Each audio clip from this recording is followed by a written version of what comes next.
سبحان مغير الأحوال، من الحال إلى حال 360 درجة تغيير في قناة نادي الزمالك وإعلاميين نادي الزمالك. متعرفش إيه السبب؟ لا أقول لك إيه السبب. السبب إن المستشار دلوقتي بقى في السجن، السبب حبس المستشار مرتضى منصور، السبب عزل المستشار مرتضى منصور عن رئاسة نادي الزمالك. إعلاميين الزمالك اللي مصلحتهم أولا هو وجود المستشار مرتضى منصور. ليه؟ لأن هو الأب بتاعهم اللي لازم يخديهم، لازم.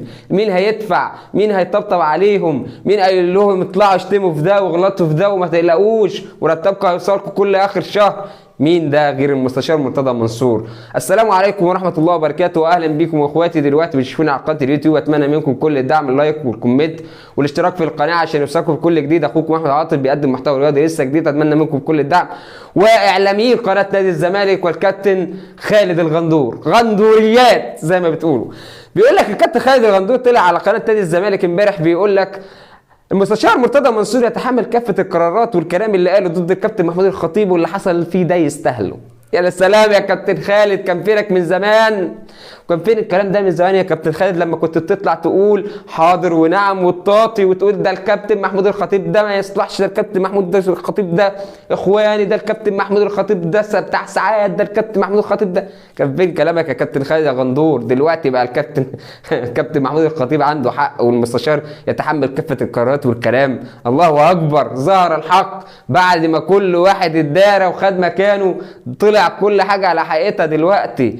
يطلع طارق يحيى، الكابتن طارق يحيى على قناه نادي الزمالك طبعا، يقول لك انا مستعد ابوس ايد وراس اي حد في سبيل ان المستشار ما يتحبس. طبعا يا كابتن طارق انت عارف ان انت هتبوس ايد وراس الكابتن محمود الخطيب قبل اي حاجه، بس انت بتطالب الكابتن محمود الخطيب انه يتنازل عن القضيه في سبيل ان لحد دلوقتي ما حصلش حاجه واحده بس الناس مستغرباها، ان المستشار نفسه ما طلعش يعتذر للكابتن محمود الخطيب في حقه، ما طلعش يعتذر في حق الكابتن محمود الخطيب، وانت مستني الكابتن محمود الخطيب يعتذر للمستشار ويتنازل عن القضيه. طب ازاي؟ انت ليك حق دلوقتي، انت المفروض ان انت مستنيني انا جاي اعتذر لك، المفروض اللي يحصل العكس، لا ما يحصلش.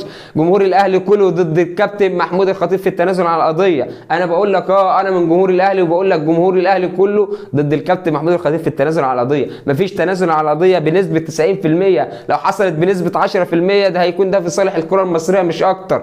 رئيس الزمالك انتوا تتمنوا كلكم انه يرجع. كابتن هيثم فاروق طلع على قناه بي ان سبورت بيقول الكابتن محمود الخطيب الخلوق المحترم وقلبه كبير، بتمنى منه انه يتنازل عن قضيه الكابتن المستشار مرتضى منصور عشان استقرار الكره المصريه واستقرار نادي الزمالك. كنت فين يا كابتن هيثم لما المستشار ده كان بيطلع يغلط ويهين ويخوض في عرض الكابتن محمود الخطيب؟ كنت فين؟ ما كنتش ليه بتطلع تقول عيب يا سياده المستشار، عيب ما يصحش، ده انت رئيس الزمالك وده رئيس الاهلي، ده رمز من رموز الكره المصريه. كنت فين من كل ده؟ الناس الغريبه تطلع تدافع عن الكابتن محمود الخطيب، الناس السعوديين اعلاميين سعوديين طلع يدافع عن الكابتن محمود الخطيب، يقول لك ده واحد من اصول المصريه والاصول العريقه في الكره الرياضيه المصريه. انت بتتكلم في ايه يا كابتن هيثم؟ كنت فين انت والاعلاميين اللي جنبك والاعلاميين اللي بعدك والاعلاميين على قناه نادي الزمالك اللي كانوا بيطلعوا يطاطوا في الروس ويقولوا حاضر ونعم ويقولوا فعلا ده حصل؟ المستشار كان بيطلع يقول ده الكابتن محمود الخطيب ده اخواني، وانا ببلغ السلطات ان الكابتن محمود ده اخواني وهيخرب البلد وهيدمر البلد وبيجي له فلوس من بره. الكابتن محمود الخطيب ده بياخد ساعات من تركي آل الشيخ، الكابتن محمود الخطيب ده بيدمر النادي الاهلي وبيدمر الكره المصريه ويدمر الرياضه في مصر. كنت فين من كل ده؟ كنت فين من كل ده؟ دلوقتي طلعت كل حاجه على حقيقتها دلوقتي عشان الكابتن محمود الخطيب بقى المستشار تحت ايده وانتم مستنيين يتنازل عشان المستشار ما يتحبسش ولا يسيب قناه الزمالك ولا يسيب رئاسه الزمالك اللي بتقبضكم واحد غير الثاني كل اخر شهر. مصلحتكم اولا.